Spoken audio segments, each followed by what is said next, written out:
공사업자가 들게 할 수도 있습니다. 있는데 업자가 들게 하면은 못 믿으니까 업자가 산재보험 가입 안 해버리면 어떡할 겁니까? 안 해버리고 나중에 뭐 사망사고 생겼다, 뭐 3개월 이상 요양을 요하는 부상자가 발생했다, 나중에 업자가 나는 모른다고 발뺌하면은 결국은 건축주도 배상 책임이 생기는 거예요. 이 문제가 굉장히 중요합니다.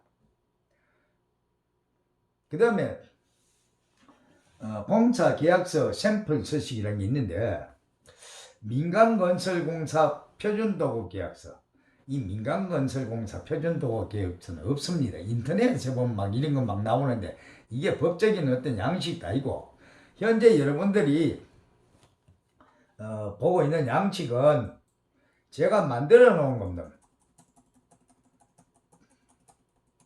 제가 임의로 만들어 놓고 이름만 표준도구 계약서라고 했습니다. 그리고 사실은 이 계약서 한 장은 그냥 종이 쪽입니다. 종이 쪽이고, 물론 법적인 구성 요건 가지만 종이 쪽이고, 바로 계약서보다 더 중요한 것이 첨부 서류입니다. 첨부 서류가 없는 계약서는 그냥 하나의 종이 서식이다.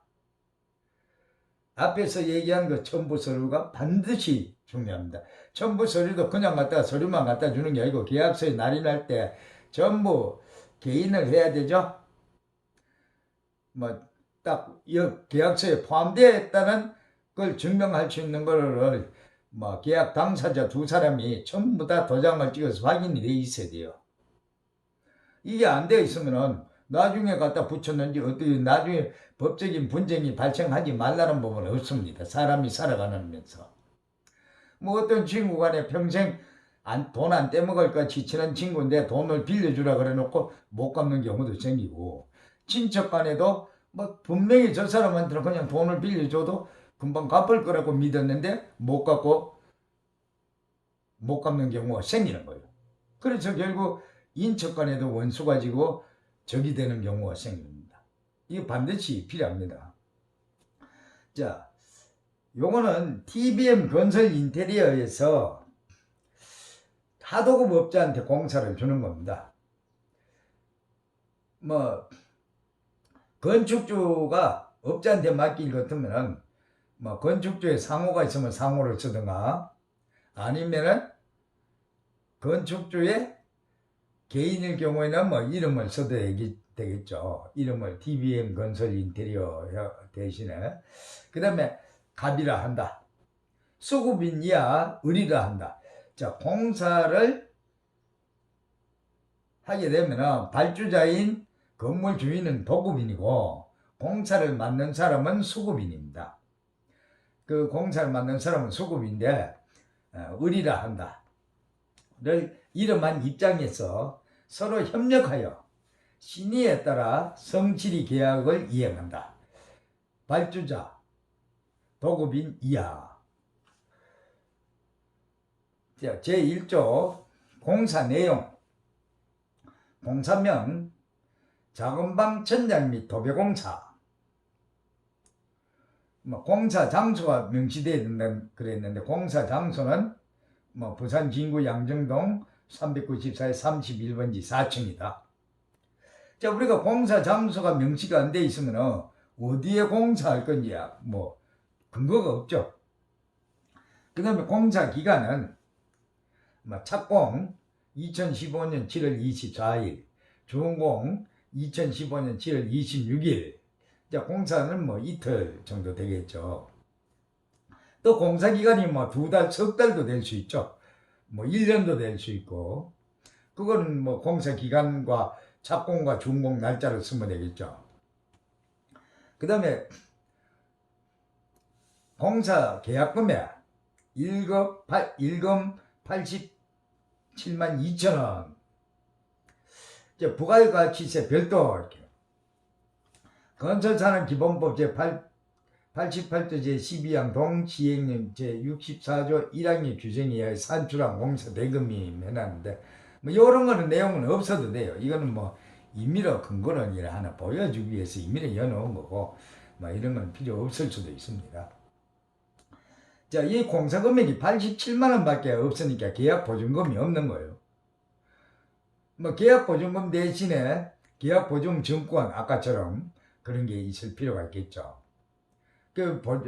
뭐 계약 보증금이 없고 뭐 보증 증권으로 대체가 가능하다. 보증 증권은 반드시 필요합니다. 공사 계약할 때. 그다음에 선급금 뭐 10만 원, 선급금 10만 원 준다. 사실은 이 선급금이라 보통 우리 공사하면 계약금이라 그러는데 용어 자체가 계약금이란 건 없어요. 선급금이라 해야 돼요. 우리가 광국공사는 국가계약법에 따라서 국가가 의무 지급 비율이라는 게 있어요. 선금을 갖다 의무적으로 지급하는 비율.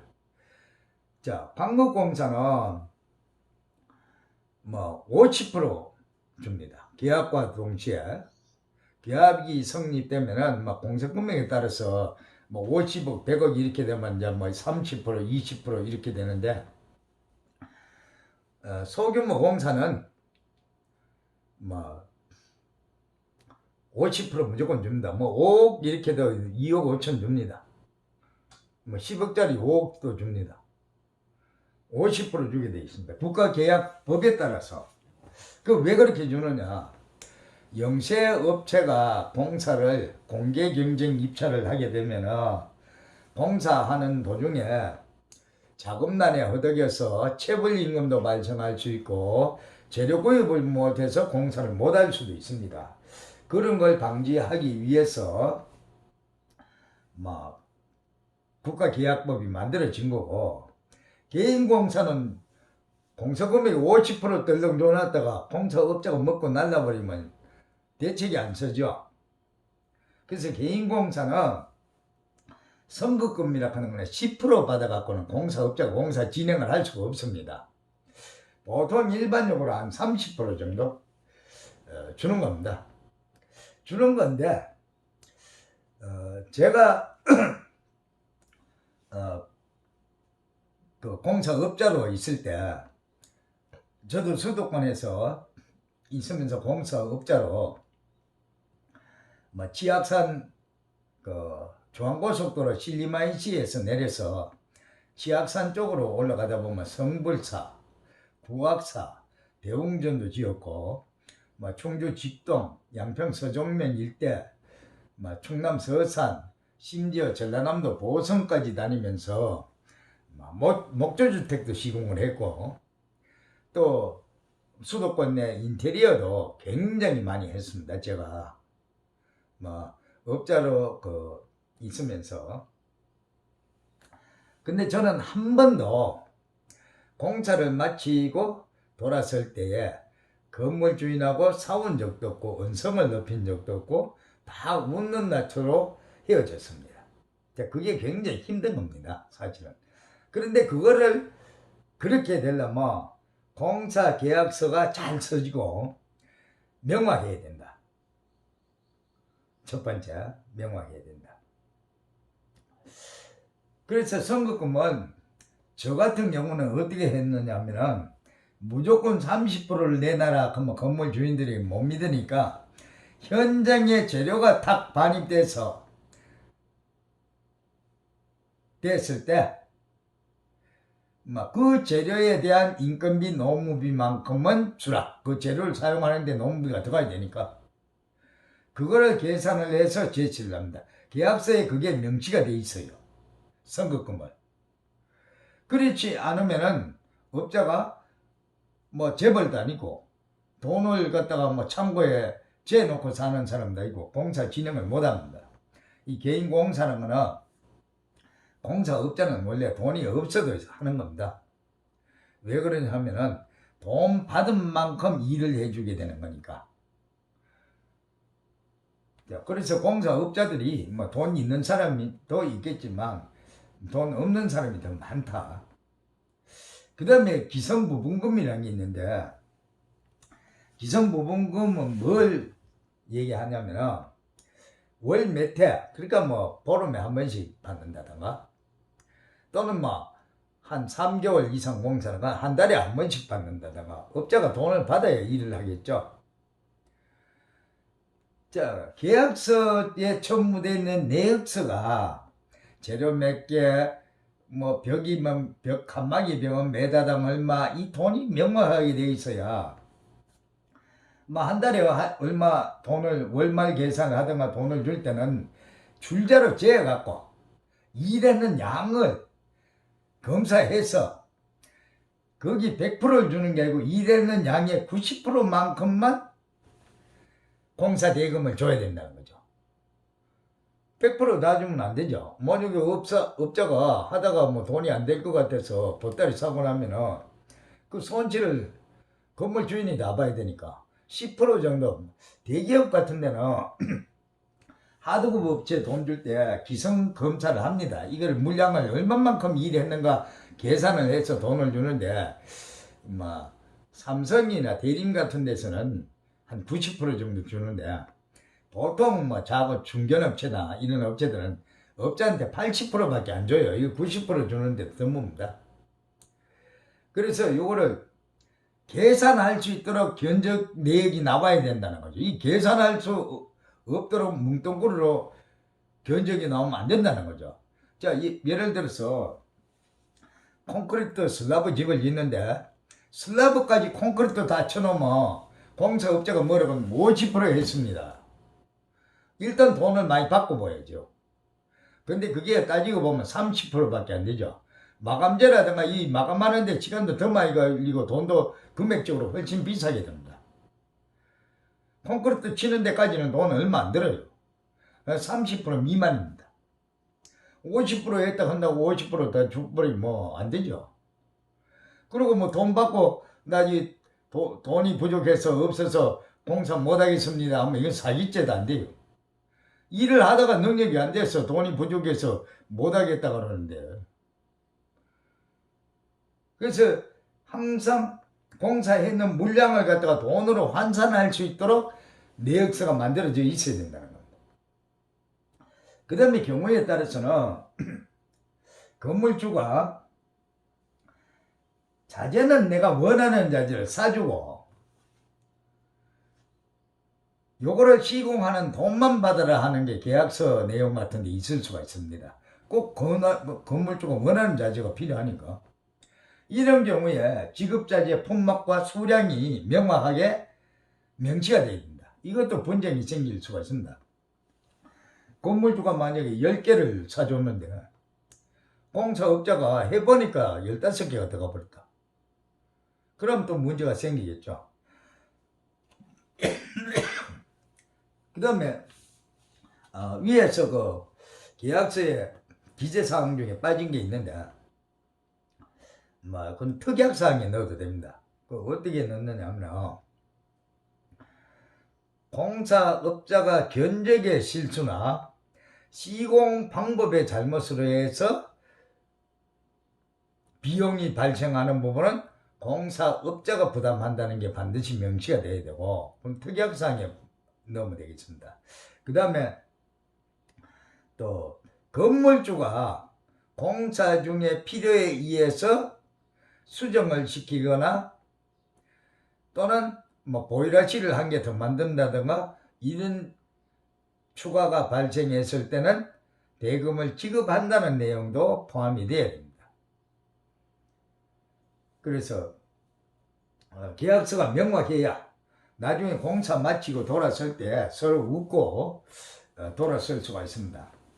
그 다음에 하자 담보 책임이라는 게 있는데, 이게 이제 하자 기간인데, 요거는 어디에 보면 나와 있냐면, 건설산업기본법 제30조 1항 규정에 준하여 하자 담보금은 증권으로 대체한다. 자, 하자 담보 이행 보증 증권을 얘기하는 겁니다. 뭐 공사 금액의 1, 2% 해놨는데 이건 광급공사 기준이고, 뭐 개인 공사는 뭐 두 사람의 약정에 따라서 10%까지도 할 수 있다고 했습니다. 그 다음에 이 건설산업기본법 제30조 1항이라는 그 규정을 보면 실내 도장공사 같은 경우는 도장공사 페인트 칠하는 거 7공사 이런 거는 1년으로 되어 있습니다. 우리 방수공사 같은 거는 3년으로 되어 있고, 이런 경우는 뭐 3만대에 저기 그 배전철탑은 5년, 송전철탑은 3년 이런 식으로 다 되어 있습니다. 이런 식으로 되어 있는데, 요거는 이제 법상이고, 만약에 공사 계약자와 공사업자 간에 하자를 2년으로 해주기로 계약을 했으면 그 2년이면 끝입니다. 1년으로 하기로 계약을 했으면 1년이면 하자 기간은 끝입니다. 그래서 계약서가 더 우선입니다. 법보다. 계약서에 명시를 하지 않고 하자가 발생했을 경우에는 건설산업기본법 30조 1항을 적용을 해서 뭐 분쟁이나 소송을 했을 때 판가름하게 됩니다. 그 다음에 공사업자가 공사 기간에 공사를 못 마쳤다. 이럴 때는 1일당 계약 금액의 1000분의 1을 공사업자가 지불해야 합니다. 하루에. 그래서 공사업자는 공사기간이 계약기간마다 늦어질 수도 있으니까 뭐를 작성해야 되나 뭐 공사 일보를 작성해서 건물주한테 제출을 해야 돼요. 매일. 왜냐? 그 일보에는 작업 인원이 몇 명이고 어떤 작업을 하고 오늘은 어떤 재료가 들어오고 이런 게 다 명시가 돼야 되고, 일기가 써져야 됩니다. 일기. 기온이 몇 도고 날씨가 흐림이나 비나 폭우라든가 뭐 이런 게 다. 왜? 공사가 늦어지는 거는 우천이나 천재지변 때문에 늦으니까 그걸 공사 건물주가 인정을 해줄 수 있도록 기록을 해야 돼요. 그렇지 않으면 공사기간이 뭐 장마가 일주일 졌다, 또 열흘 계속 비가 왔다, 뭐 열흘 못했다, 열흘 늦어졌다, 그러면 이 지체성금 다 물어내야 돼. 다 물어내야 돼. 그 다음에 특약사항이 있으면 아까 제가 얘기했던 거 특약사항 같은 거 명시를 하고, 뭐 특약사항이 없으면 없다고 하면 됩니다. 그 다음에 공사 대금 지급 조건, 이건 이제 업자가 굉장히 중요하게 생각해야죠. 자, 준공검사 완료 후 하자 이행 정권을 제출함과 동시에 공사 대금은 100% 현금을 준다든가, 뭐 전자음 3개월짜리를 주겠다든가, 이런 것들이 명시가 되어 있어야 됩니다.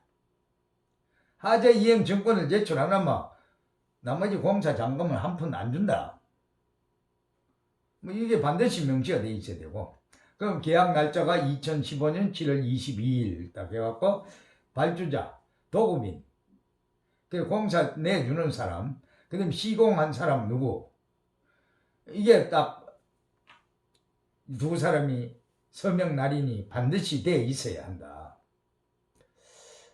그래서 이런 것이 돼 있지 않으면 항상 분쟁의 원인이 생깁니다.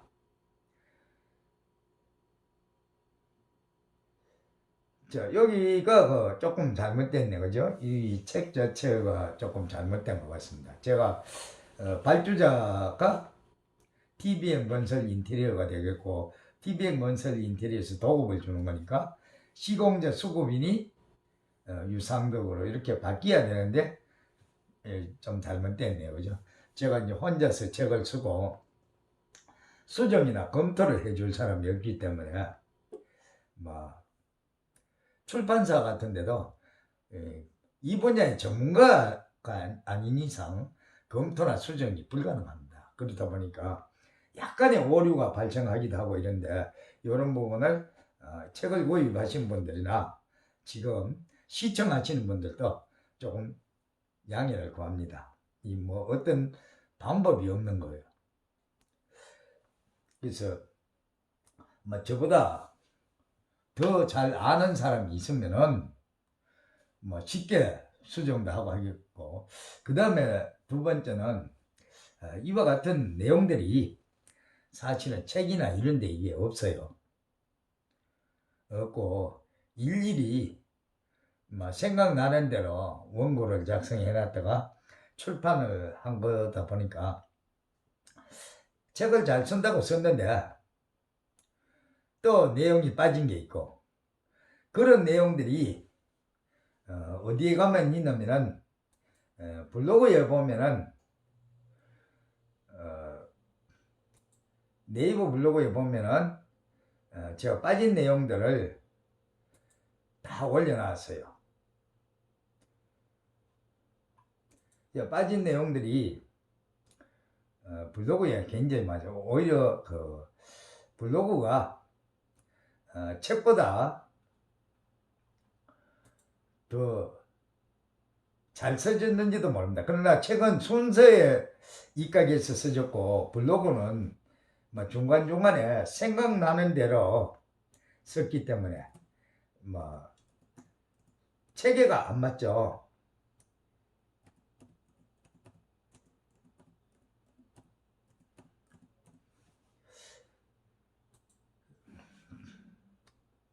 저 블로그에 보면은